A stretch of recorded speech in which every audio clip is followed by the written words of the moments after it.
Hello Summoners, Chords of Thought here with Thunder Gaming League, bringing you another beginner's guide. This week we'll be talking about Fiora, the Grand Duelist. We'll also be adding an additional video of a full-length game explaining details on how to counter-harass and what to look for when counter-harassing, and against Darius of all champions.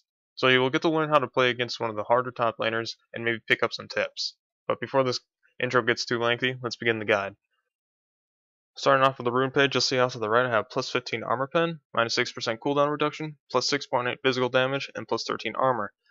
These runes will allow for a good deal of counter harass damage, cooldown for better counter harass times, and survivability. The 6.8 physical damage will also help with last hitting, making it extremely easy to last hit, especially with repost damage increase passive, making last hitting one less thing to worry about.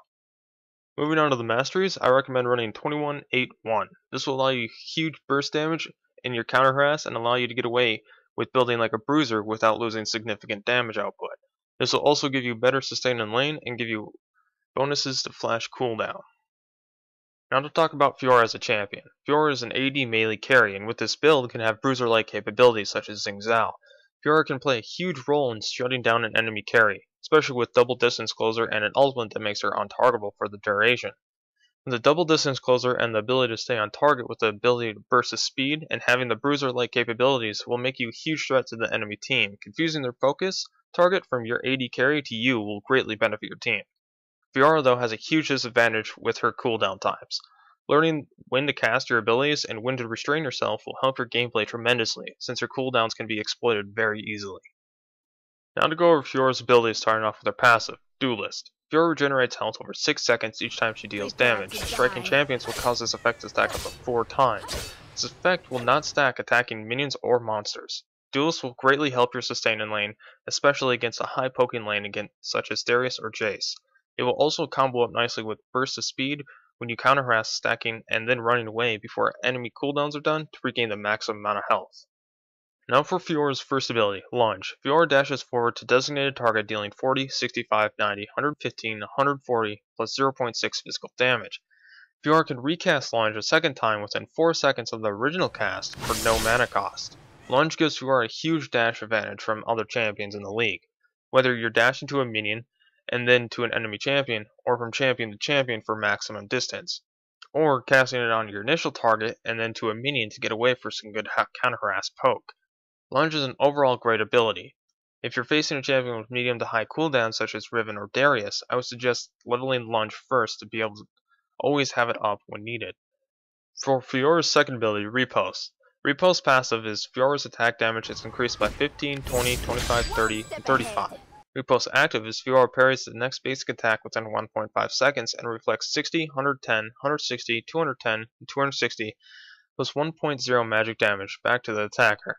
This also works against monsters and large minions. Repost is a great ability against champions who have a basic attack buff such as Nasus, Garen, Darius, and Jace. Using Lunge to get in and Repost to nullify a basic attack, and using Burst to speed to deal heavy damage and get out quickly for maximum effectiveness. Also, Repost's passive ability will give you a significant damage lead against a lot of top laners, and will allow you to last hit very easily. Now for Fiora's third ability, Burst of Speed. Fiora gains 60, 75, 90, 105, and 120% additional attack speed for 3 seconds. Each basic attack or launch she lands during this time increases her movement speed by 7, 9, 11, 13, and 15% for 3 seconds, stacking up to 3 times. Killing a champion refreshes the cooldown of Burst of Speed. Assists reduce the cooldown by half of the base amount. Casting Burst of Speed when counter-harassing will give you a significant DPS increase and will allow you to get away within the activation period if you need to. When teamfighting, using before Blade Waltz and when you know you are going to finish your target off will grant you the cooldown refresh, and then casting it again to either continue fighting or get out of it if needed. Finally, Fiora's ultimate, Blade Waltz. Fiora dashes around the battlefield, striking random champions 5 times for 160, 330, 500, plus 1.2 physical damage. Successive strikes against the same target deals 25% of the initial damage. The last attack will always be against the initial target. Each hit applies on-hit effects. Blade Waltz is an amazing ability to shut down the enemy carries with. Activating Blade Waltz will make you untargetable for the duration of the ability, letting you freely and continuously hit your target, gaining duelist stacks, and healing yourself at the same time. Using Lunge to get onto the carry in a teamfight will make you hard to shut down before you reach your target. This will either force the enemy carry to back off as they are getting hit by the Blade Waltz, leaving them vulnerable when you finally come back to them or kill them. This will give your team a heavy advantage in a team fight. Now for the recommended core build. For the core build, I recommend either Mercury Treads or Ninja Tabby, depending on the enemy team's crowd control, AP, and AD, Wriggle's Lantern for the sustain/free wards, and mid-game survivability, Pearl's Mallet to make you a harder focus target, and for the debuffs. Finally, Maul and Mortis for extra damage boost and magic resist for survivability. All in all, this build will give you very decent staying power in team fights and make you hard to focus as well. I would also recommend buying Atma's Impaler for another huge damage boost, but it's not necessary. Some recommended items are Atma's Impaler, Bloodthirster, Guardian Angel, Infinity Edge, Last Whisper, Randon's Omen, Black Cleaver, Yomu's Ghostblade, and Wit's End, and Banshee's Veil. When starting the game, I recommend grabbing Boots and 3 health potions for making counter harassing a little easier, giving you the ability to get in and out a little faster, and for the extra sustain. When finishing your boots, depending on what kind of team you're dealing with, grab Ninja Tabby or Mercury Treads, then grabbing Mage's Razor for the extra survivability and damage. Finally, finish your Wriggle's Lantern and continue to build the core build. Remember to restock on potions and wards periodically. Now for making lane presence with Fiora. In order to make the best lane presence with Fiora, you have to remember that your cooldowns can be taken advantage of, so refrain from using your abilities to farm when not under your tower. You should always watch when your opponent uses high damage spell and either misses or uses it as the farm. Take advantage of this and use Launch, Burst of Speed, and Riposte, dealing massive damage before their spells are off cooldown.